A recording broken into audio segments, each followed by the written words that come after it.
이번 강의에서는 중첩 포문에 대해서 배워보겠습니다. 중첩 포문이 사람마다 다르겠지만 굉장히 좀 헷갈리는 문법 중에 하나입니다. 그래서 이해가 안 되면 반복적으로 좀 많이 보시길 추천드리겠습니다. 우선 이 포문을 보시면 int i는 1이고 i는 6보다 작거나 같을 때까지 반복하라 라는 말이 되죠. 1씩 증가하면서. 그러면 이 바깥쪽에 있는 포문이 총 6번 반복하게 될 겁니다. 6번 반복을 하는 동안 이 포문은 각각 3번씩 또 반복을 하게 됩니다. 그래서 int j는 1이고 j는 3보다 작거나 같을 때까지 돌아라. 그러니까 1에서 3까지 도니까 3번 돌겠죠. 1씩 증가시키면서요. 그래서 또 3번을 돌게 되는데, 이걸 우리가 직접 코드를 한번 따라가 보면 최초 int i는 1 변수 선언을 합니다. 1은 6보다 작죠. 참입니다. 참이면은 이 밑으로 내려옵니다. 그러면 이 포문이 실행이 되게 되겠죠. int j는 1을 선언을 합니다. 그 다음에 j가 3보다 작거나 같은가, j는 방금 1이니까 참이죠. 참이니까 이 부분이 실행이 되게 됩니다.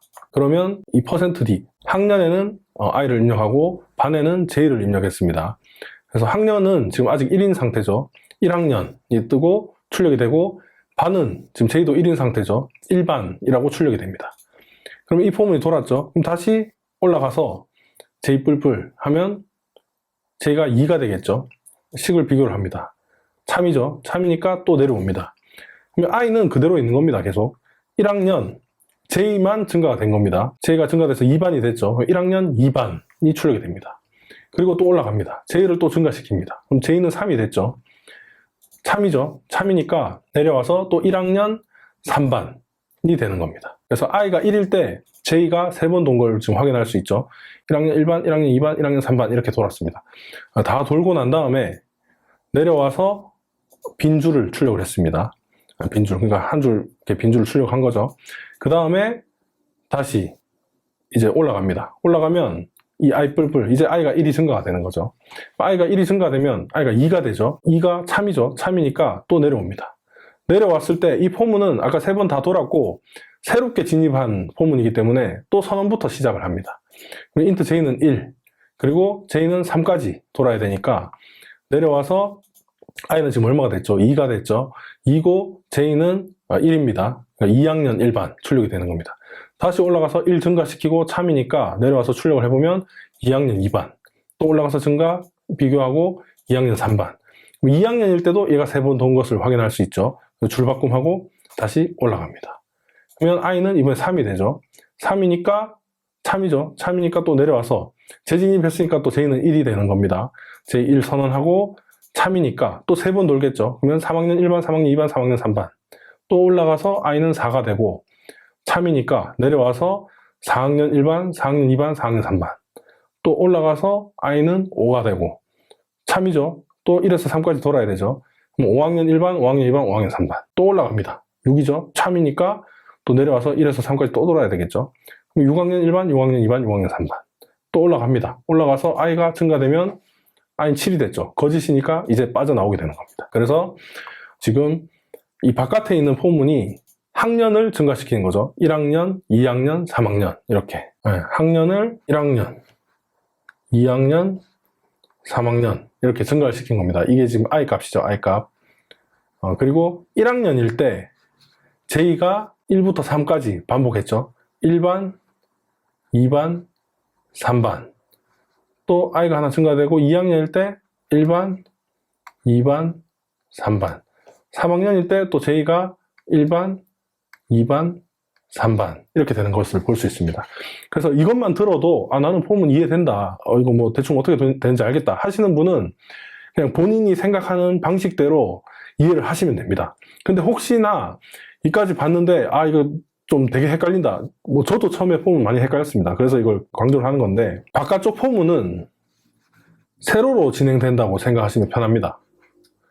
세로로 반복되는 게 세로로 진행이 되면서 값이 증가가 돼야 된다. 그러면 바깥쪽 포문이라고 보시면 됩니다. 상대적으로 얘보다 바깥쪽에 있어서 제가 지금 바깥쪽 포문이라고 이야기하고 있습니다. 바깥쪽 포문은 세로로 진행이 되고 가로로 진행되는 것은 안쪽 포문인 겁니다. 가로로 1학년 1반, 1학년 2반, 1학년 3반 이렇게 가로로 진행되면서 증가가 되는 값, 가로로 진행되면서 증가가 되는 값은 보통 안쪽 포문에서 작성을 해야 됩니다.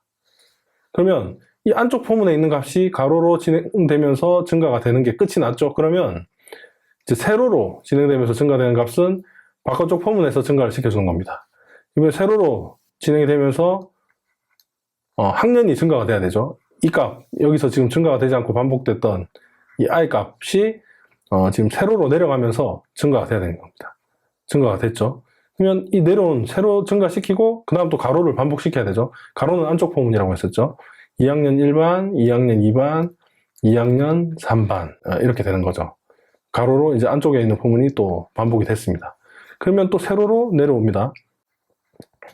3학년 1반 또 가로로 진행이 돼야 되죠. 3학년 1반, 3학년 2반, 3학년 3반 이렇게 돌아간 겁니다. 그래서 보통 중첩 포문이 돼 있을 때는 바깥쪽에 있는 포문은 세로로 진행이 되면서 증가가 되는 값이라고 생각하시면 되고, 안쪽에 있는 포문은 가로로 진행이 되면서 증가되는 값이라고 생각하시면 됩니다. 지금 이 말하는 부분이 더 헷갈린다 그러신 부분은 이거 생각 안 하셔도 됩니다. 원래 생각하는 방식대로 생각을 하시면 되고, 이거는 원래 생각하는 방법이 제대로 이렇게 정립이 안 돼서 잘 이해가 안 된다 하시는 분들은 이렇게 가로 증가는 안쪽 포문, 세로 증가는 바깥쪽 포문 이런 식으로 생각을 해서 한번 만들어 보시면 됩니다. 그래서 지금 우리가 보시면 아래에 이 구구단이 있죠. 이 구구단 문제를 풀어 보실 건데, 일단 앞에서 우리가 2단만 출력하는 구구단을 만들어 봤을 겁니다. 그러면 2단이 그 가로로 출력이 됐었죠.